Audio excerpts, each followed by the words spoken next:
ஒரு political question. நீங்கள் வந்து இப்போ நான் பிஜேபி ஸ்டேட்ஸ் அதோடைய லீடர்கள்லாம் முதலமைச்சர் நீங்கள் வாங்க சட்டத்தை ரீதியாக நம்ம போராட்டம் நடத்தணும் அப்படின்ற ஒரு கோரிக்கையை முன் வச்சிருக்கீங்க.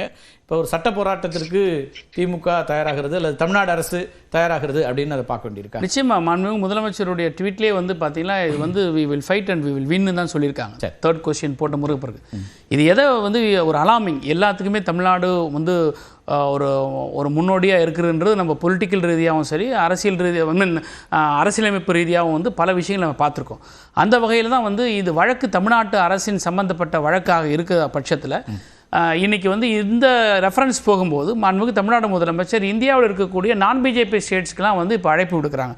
இது வந்து ஒரு மோசமான போக்கு. இது இவங்க வந்து உச்சநீதிமன்றத்துடைய தீர்ப்பையே வந்து இவங்க வந்து நிலைகுலை செய்ய வச்சு திசை திருப்ப பார்க்குறாங்க. இப்போ வந்து கவர்னர்களை வச்சு ஒவ்வொரு மாநிலங்களிலும் செஞ்ச வேலையை வந்து இப்போ டைரெக்டாக பிரசிடெண்ட்டை வச்சு ஆல் ஓவர் இந்தியாவில் நான் பிஜேபி ரூலிங் ஸ்டேட்ஸ் இதை செய்யறதுக்கான முற்படுறாங்க அப்படிங்கிறத வந்து மாண்புமிகு முதலமைச்சர் இதை வந்து தெளிவாக சொல்லியிருக்காங்க. இதில் முக்கியமான விஷயம்னா இதுக்கு என்ன ஒரு ஆடட் அட்வான்டேஜ் ஏன்னா ஸ்ட்ரென்த்தன் எங்கள் ஆர்குமெண்ட்டுக்குன்னா இப்போ நம்ம பத்திரிகையாளர் குணசேகரன் சொன்னதும் சரி எல்லாம் பேசும்போது கூட இப்போ சீஃப் எலெக்ஷன் கமிஷனர் அப்பாயின்மெண்ட் பற்றி எல்லாம் பேசுனாங்க.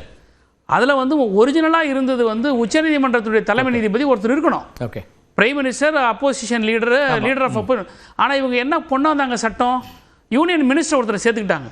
அப்போது உச்சநீதிமன்றம் கொடுக்குற தீர்ப்பையே இவங்க வந்து மாடிஃபை பண்ணி இது அது ஒரு சேலஞ்சு இன்றைக்கி கோர்ட்டில் இருக்குது.